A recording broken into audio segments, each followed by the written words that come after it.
사무엘상 오늘 함께 은혜 나누신 말씀 사무엘상 2장 18절에서 21절 말씀이 되겠습니다. 제가 봉독하겠습니다. 사무엘은 어렸을 때에 세마포 에봇을 입고 여호와 앞에서 섬겼더라. 그의 어머니가 매년 드리는 제사를 드리러 그의 남편과 함께 올라갈 때마다 작은 겉옷을 지어다가 그에게 주었더니 엘리가 엘가나와 그의 아내에게 축복하여 이르되 여호와께서 이 여인으로 말미암아 내게 다른 후사를 주사 이가 여호와께 간구하여 얻어 바친 아들을 대신하게 하시기를 원하노라 하였더니 그들이 자기 집으로 돌아가며 여호와께서 한나를 돌보시사 그로 하여금 임신하여 세 아들과 두 딸을 낳게 하셨고 아이 사무엘은 여호와 앞에서 자라니라. 아멘. 사무엘 선지자의 어머니 한나는 성전에 올라가 간절히 기도함으로써 아들을 갖게 됩니다.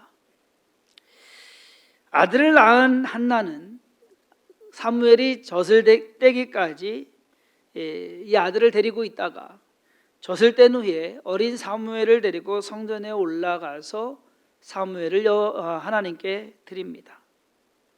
몇 살 정도 됐을까요? 그냥 추정해보고 한 3살에서 많아야 5살? 어떤 분은 초등학교 들어갈 때까지 엄마 젖 먹었다고 하는 분들도 있는데 한 3살에서 5살 정도 보시면 될 것 같습니다. 이제 막 젖을 뗀 아들을 하나님께 바치고 돌아가는 어미의 심정이 어땠을까? 사무엘상 2장 1절에서 11절까지는 한나의 기도가 나옵니다. 성경에 누구의 기도가 쫙 나오는 것이 많지가 않아요. 이제 한나의 기도가 나옵니다. 자기의 기도를 들어주신 하나님을 찬양하고 분인나로 인해서 받은 수모를 어떻게 보면 싸움에서 이긴 것 같은 그러한 것으로서 승리를 주신 하나님, 그 하나님께 감사하는 시가 한나의 기도인데 어쩌면 반대적으로 어미의 이 한서린 마음을 단어적 표현으로 하고 있는 것은 아닌가 하는 생각도 듭니다. 그로부터 한나는 1년에 한 번 사무엘을 보러 성전에 옵니다. 그냥 오지 않고 작은 겉옷을 지어다가 사무엘에게 전해줍니다. 참 짠한 모습이에요. 이 모습을 보고 있던 엘리 제사장이 한나를 축복합니다. 사무엘상 2장 20절 오늘 본문 말씀에 엘리가 엘가나와 그의 아내에게 축복하여 이르되 여호와께서 이 여인으로 말미암아 내게 다른 후사를 주사 이가 여호와께 간구하여 얻어 바친 아들을 대신하게 하시기를 원하노라 하였더니 엘리 제사장의 축복을 받은 한나는 임신을 하게 됩니다. 여러분 처음에 임신하기 힘들어서 임신이 안 돼가지고서 한이 맺히고 힘들고 어렵고 간절하게 절박하게 기도했던 그 한나인데 이제는 쉽게 임신을 해요. 그리고 자녀를 하나만 낳은 것이 아니라 3 아들과 2 딸을 낳게 됩니다. 5을 낳은 거예요. 여러분 3 아들과 2 딸을 낳으려면 못해도 최소한 5년 아닙니까? 아무리 빨라도 5년이에요. 예. 그래도 좀 자기 여유 있게 잡아서 한 10년에서 한 12, 3년은 애 낳고 키우고 하느라고 아마 세월이 지나갔을 겁니다. 여기에서 우리가 눈여겨봐야 할 사안은 엘리 제사장의 축복입니다. 엘리 제사장은 우리가 나중에 이제 엘리 제사장에 대해서 다룰 때 알겠지만 나중에 보면 하나님의 진노로 인해서 그의 마지막이 아주 좋지 않게 끝난 제사장입니다.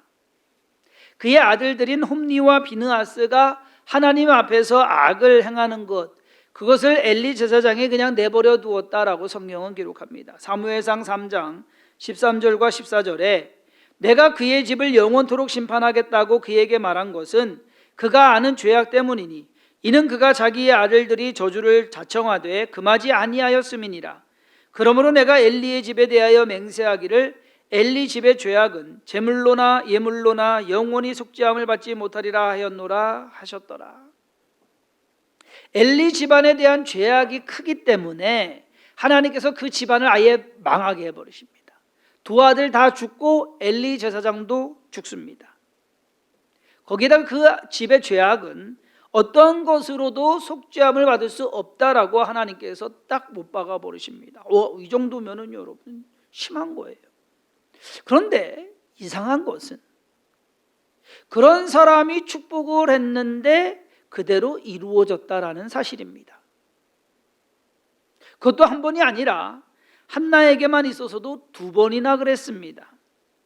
첫 번째 축복은 한나가 성전에 처음 올라가서 엘리 제사장 옆에서 기도했을 때, 그때 한나는 마치 술 취한 여인처럼 기도하는 모습이었습니다. 엘리 제사장이 처음엔 꾸짖었죠.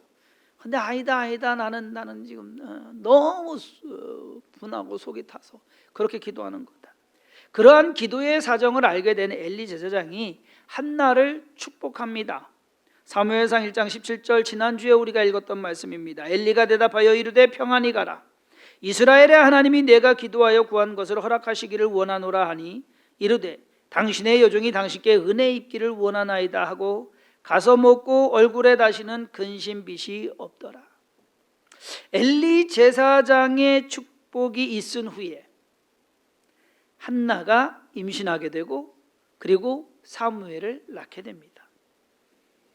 자, 그러면 여기서 한 가지, 한나가 임신하고 사무엘을 낳게 된 것이 엘리 제사장의 축복 때문일까요? 아니면 한나의 기도 때문일까요?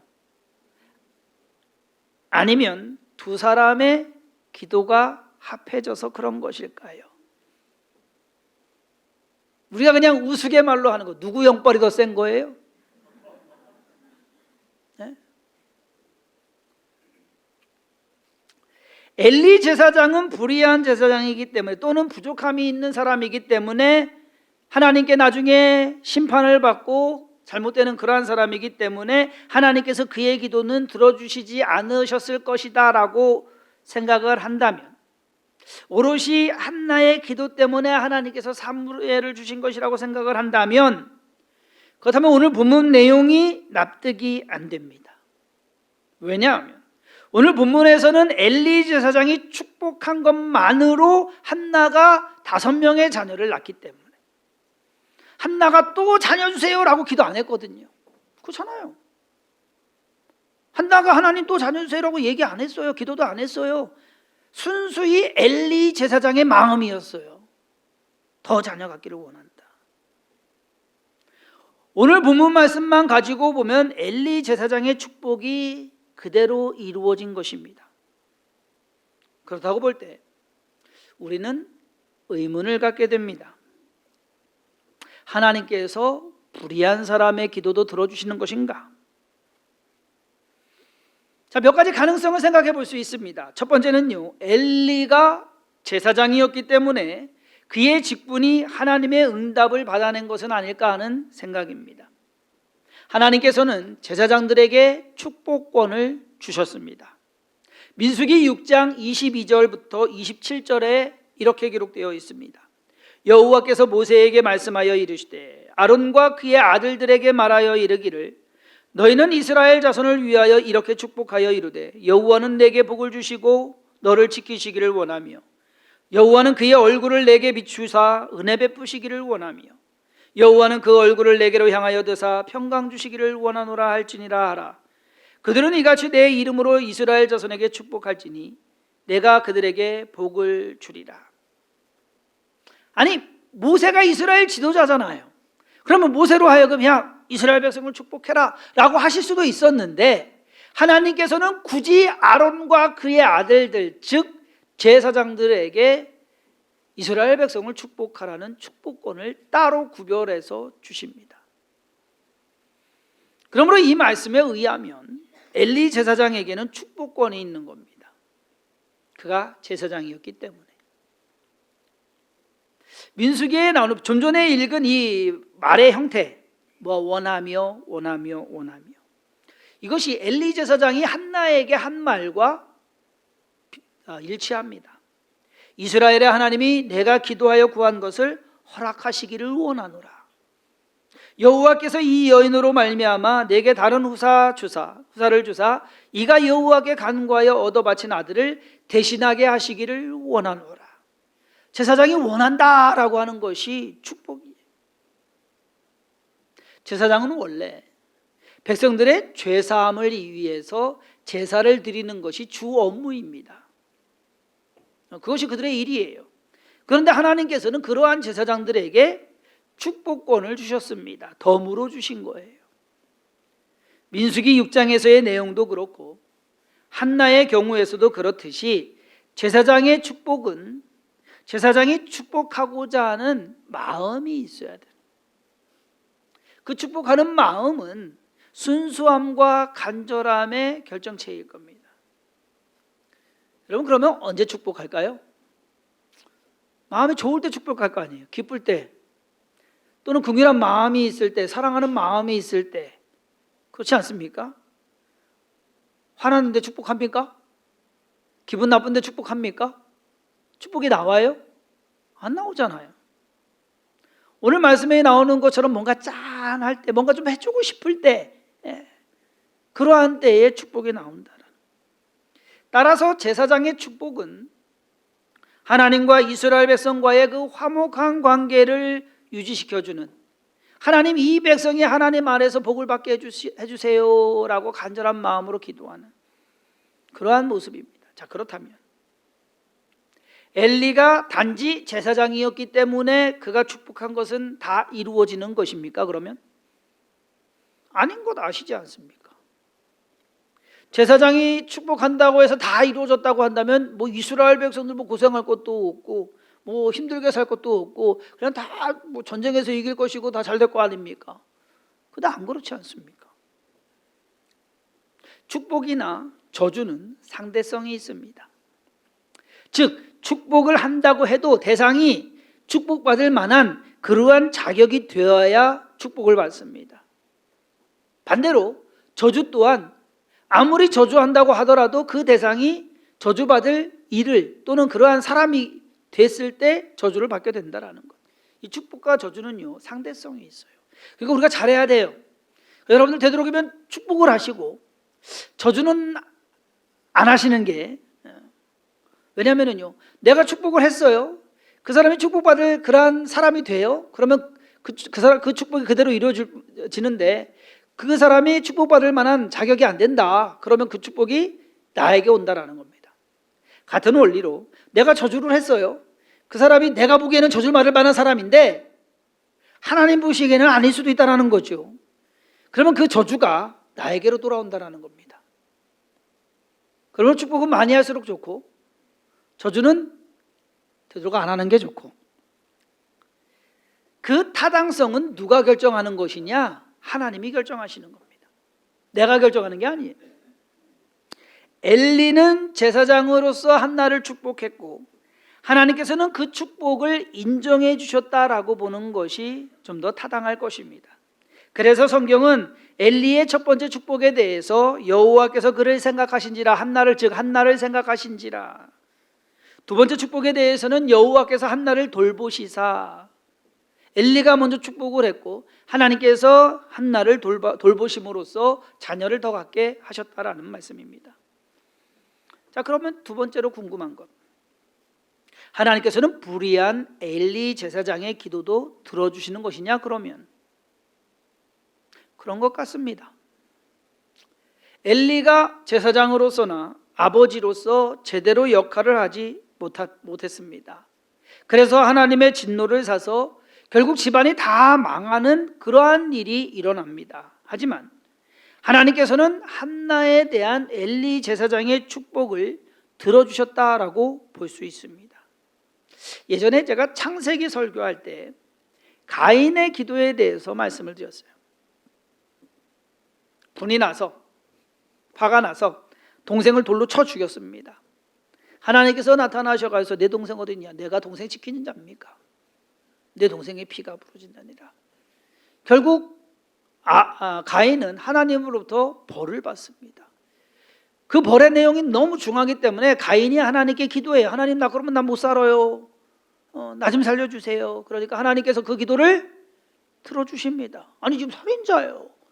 동생 죽인 살인자의 기도를 하나님께서 들어주시더란 얘기예요. 이렇게 표현하면 좀 오해할 수도 있지만 여러분 오해하지 마시고 들으세요. 악인, 또는 죄인의 기도도 하나님께서는 들어주십니다. 단 그 기도의 내용이 악하지 않아야 합니다. 성경을 읽어보면 하나님께서 죄인들의 기도를 들어주신 예들이 의외로 많이 있습니다. 하나님께서는 자기 멋대로 살았던 삼손, 그렇잖아요. 하나님이 능력 주시고 이스라엘 백성을 위해서, 하나님 나라를 위해서, 하나님을 위해서 사용하라 라고 힘을 주셨는데 자기 멋대로 살다가 결국 눈 뽑히고 힘 빠져가지고서 옥에서 맷돌 돌리는 신세가 되고 말았습니다. 근데 마지막에 그의 기도를 하나님이 들어주십니다. 이스라엘 역사 가운데 가장 악한 왕으로 기록되는 사람이 누구냐? 므낫세입니다. 므낫세 왕인데 성경의 기록을 여러분들이 읽어보면 므낫세 왕도 하나님 앞에서 회개하고 기도할 때 하나님이 그의 기도를 들어주셔요. 의인의 기도가 응답되는 것은 어쩌면 당연할 것입니다. 하지만 악인의 기도도, 죄인의 기도도 응답될 수 있다는 사실은, 그러면 어떻게 이해되십니까? 아니면은 그것이 여러분들에게 있어서는 어떻게 생각하십니까? 좋아요, 나빠요? 나빠요. 우리 다 죄인인데 그런 식으로 치면 우리 기도 하나도 안 하나님이 응답하실 기도가 얼마나 있겠습니까? 여러분들이 의로워서 기도하는 게 얼마나 되겠냔 말이에요. 솔직히 따지고 보면 죄인의 기도나 우리의 기도나 별반 다를 거 없지 않습니까? 오히려 우리의 기도가 응답된다고 하는 것이 감사할 일 아니겠습니까? 엘리 제사장과 한나의 관계를 생각해 봤습니다. 두 사람 사이에는 어떤 친분이나 연결고리가 없습니다. 그저 엘리 제사장은요, 어떠한 사심도 없이 그냥 순수한 마음으로 그냥 짠해서 그래서 축복을 해준 거예요. 예를 들어서 한 집에 여러 자녀들이 있어요. 아버지가 보기에는 첫째 아들이 마음에 들지 않는다고 칩시다. 첫째 아들이라 다른 자식들보다 더 잘해주고 해줬는데 하는 짓이 믿고 심성이 굽지 않아요. 마음에 안 들어요. 그래서 아버지가 싫어하는 아들이 되었어요. 근데 그 첫째 아들이 어느 날 찾아와 가지고서는 아버지한테 아버지 요즘 막내가 힘들어요. 막내가 힘드니까 아버지 막내 좀 도와주죠. 그렇게 했다고 한다면 그 아버지가 어떻게 하겠습니까? 마음에 안 드는 첫째가 와가지고서 부탁한다고 해서 막내 안 도와주겠습니까? 여러분들은 어떻게 하시겠어요? 막내 도와주니 챙겨주는 게 괜찮지 않습니까? 마음에 안 드는 첫째 아들이 와가지고서 아버지 나 이거 해주세요 하면은 안 들어주겠죠. 자기 얘기하면 안 들어주겠죠. 그렇지만은 다른 자녀 얘기하면 들어주겠죠. 어쩌면 엘리 제사장은 하나님 눈 밖에 난 사람입니다. 하지만 그가 한나를 생각해서 축복한 것은 진심이었습니다. 하나님 보시기에 합당한 그러한 기도였다라는 것입니다. 자, 오늘 말씀의 주제인 엘리 제사장의 축복에서 우리가 알아야 할 몇 가지 중요한 내용들이 있습니다. 첫 번째로는요, 기도는 진심이어야 한다라는 겁니다.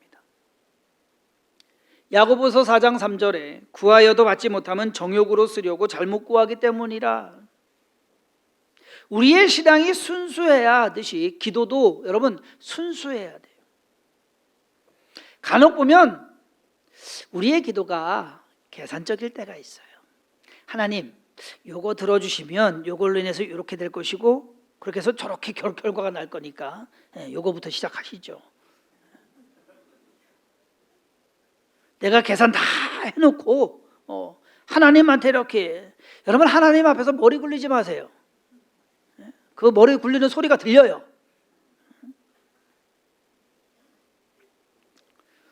속이 뻔한 거는 여러분 사람도 보이는데 하나님인들 안 보이시겠냐는 얘기예요. 기도는 진심이어야 되는 거예요. 간절함이나 바램이나 하나님을 향하는 의지나 이러한 것이 진심이어야 된다는 거예요. 축복에 대한 포인트 두 번째는요, 축복이나 저주는 하나님이 주시는 것이다라는 겁니다. 아무리 제사장이 축복권이 있다고 하더라도 제사장 마음대로 휘두를 수 있는 권한은 아니란 얘기예요. 마치 무슨 요술방망이는 저기 하듯이 자기가 하면은 딱딱딱딱 되는 그러한 것이 아니란 얘기예요. 하지만 그렇다고 해서 반대로 제사장을 무시하거나 또는 개의치 않아도 된다는 말은 또 아닙니다. 어차피 저기 한 거 제사장 필요 있어. 내가 직접 하면 되지. 어차피 축복은 하나님께서 주시는 것이니까 내가 직접 하나님께 기도하고 구하면 되는 거 아니냐. 맞아요. 제발 좀 그렇게 좀. 하지만 간절하게 애타는 마음으로 한나가 기도하듯이 그렇게 하셔야 된다라는 거. 설렁설렁 하면서 제사장 필요 없다라고 생각하시면 그러면 그것은 이것저것도 안 된다라는 거. 하나님께서 정해놓으신 틀이 있습니다. 하나님께서는 일부러 제사장들에게 축복하라고 그 책임을 주셨고 그 책임은 그들의 권리가 됩니다. 가끔 그런 성도님들이 있어요. 혼자 개인 플레이 하시는 분들. 이런 분들은 아예 처음부터 주의를 줍니다. 저나 전도사님 신방을 가면 주의를 줘요. 나 건들지 마세요. 내가 알아서 신앙생활 할 테니까 나 그냥 가만히 놔두세요. 이런 분들이 있어요. 이거 주의입니다. 아주 심각하게 경고하는 거예요.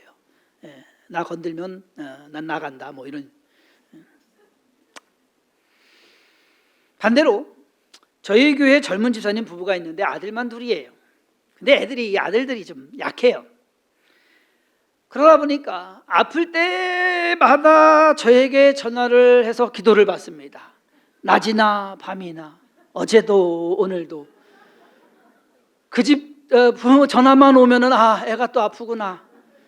그러면은 저는 밖에 나갔다가도 밥을 먹다가도 하다가도 멈추고 가서 다른 데 이렇게 한쪽 가서 전화를 받아요. 그러고서 기도를 해줘요. 그러면 이제 또 기도 받을 때 또 스피커폰을 켜요. 그 집은 스피커폰을 켜가지고서 애들한테 손을 얹고서 이제 기도를 해요. 그러다 보니까는 이제 이 둘째가 3살짜리인데 요즘은 자기가 엄마한테 손을 얹는데. 그래서 교회에 오면은 꼭 내 사무실 앞에서 이렇게 보고 있어요. 제 입장에서 누가 더 마음에 들겠습니까? 돈 터치하시라고 하는 분과 귀찮지만은 자꾸 기도받으려고 하고 하는. 저도 사람인지라 저 좋아하는 사람 좋아합니다. 축복이나 응답에 대한 중요한 포인트 3번째는 축복이나 기도가 응답됐다고 해서 또는 능력이 나타난다고 해서 그 사람이 하나님께 인정받거나 옳다라는 것은 아니다라는 사실. 무슨 말씀이냐? 엘리 제사장의 축복이 그대로 이루어졌습니다. 그렇다고 해서 엘리 제사장이 의인이다라는 것은 아니란 얘기예요. 여러분 이거 잘 아셔야 됩니다.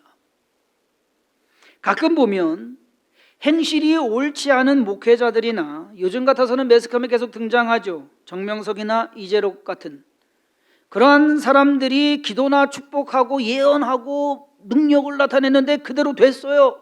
그러니까 사람들이 믿어요. 그래서 하나님의 종이다, 하나님의 종님이다라고 하면서 따라요.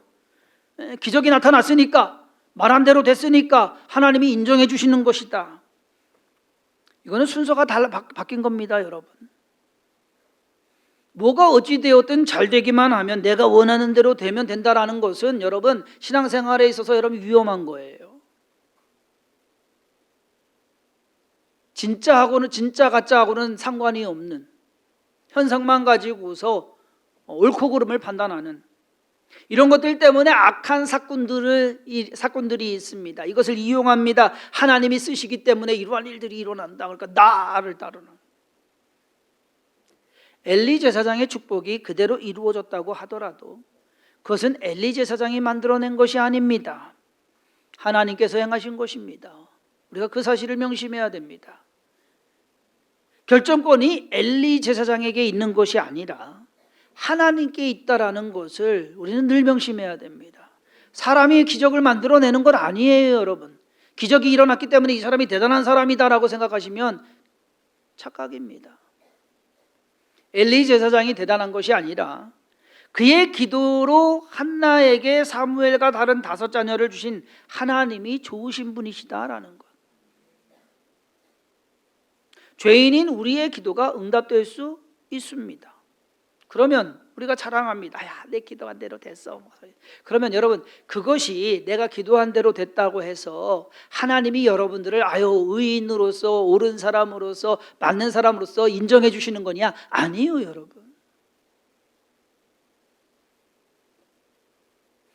그럴 수도 있어요. 그렇지만은 내가 잘나가지고서 하나님이 너 잘났다 그래 내가 너 저기 축복해 주시는 거 아니란 얘기예요.